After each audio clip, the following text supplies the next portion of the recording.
Hello guys, good evening and welcome back. Alright, so in this video I want to show us how to cut a suit trouser. So here I have my fabric already laid out. So all you need to do is to mark out your baselines, and from there you apply your trouser length.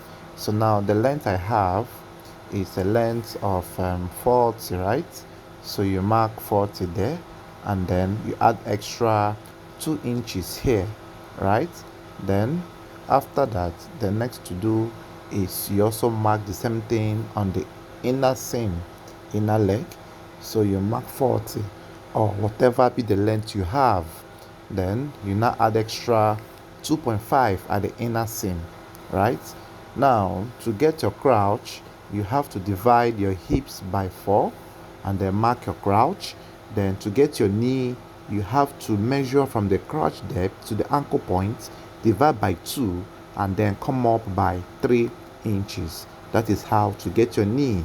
Or better still, you can still measure your customer's waist to knee, right?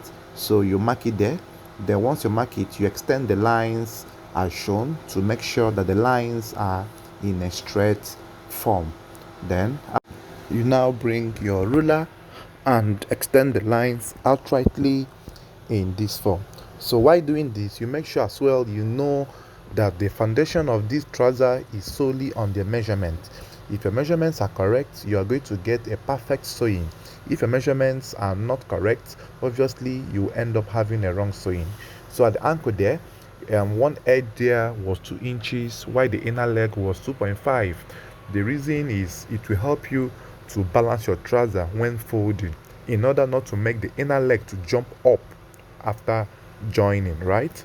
Then after this, the next to do here is you come in here by 1 inch on the hip, 1 inch on the hip. Then on the knee you come in by 1.5 on the knee, and then on the ankle you go in there by 2 inches. Now the reason for this is to make sure that you reduce the excess curves that might be at the inner leg, right? So you come in here this way, join with a stretch ruler, or you can use your hip curve as well to join. If you know how to handle your hip curve, it's better used in such situation. You join the line as shown.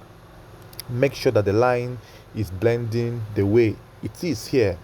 Then I try to place the camera in a way you will have a better view, right? So I hope this view is better off. Then you divide your knee measurement by 2. Then you add extra 1 inch. Then ankle as well, divide by 2, add extra 1 inch. Then connect that knee point to your hip line in this form.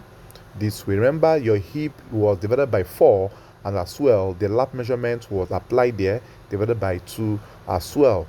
Then you join the line as shown in this form. Make sure that the line is perfectly connected, as you can see. Then after this, now the next thing to do here is to divide your hip measurement as well. You want to divide it this way, you place your tape this way, and then you mark it there, and then add extra 1 inch on the waist point. Add extra 1 inch as well on the waist point. Then you're going to slope your rule this way. Now this rule will be sloped at 2 inches in, right? 2 inches in, and then you come down by half an inch on your waistline, and then you connect the line as shown. Then this is just a review of how this trouser was cut. The sewing will come, and then you make the pocket point 7 inches deep, and also make the zip point 7 inches this way as well. Now from there you mark with a freehand sketch, connect as shown, and then this is all you need to do for your front panel. So I will go ahead and cut and then show you guys how the back panel as well will be placed. So now I have cut as well. If you notice, I have not slanted out the front panel. I left it there. It will be cut out after I have raised my back. All I did here was extend the line on the crouch to the back panel, and then extend there by 2 inches. Then I will flush this line to correspond with the knee point, right? I will flush it to correspond with the knee point.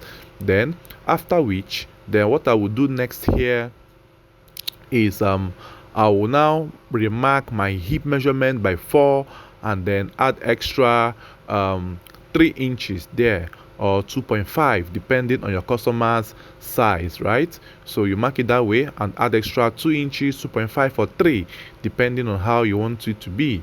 Then the raising for the back panel here remains 1.5 inches from the front panel tip, or 2 inches from the sloped line, right? So that is just the difference. So then after this, then the back waist extension will also be marked. So divide the waist by 4 as well, then add extra 3 inches, right? So add extra 3 inches there. This is what you add. So as you can see how it came out, so this line will be a bit closer this way.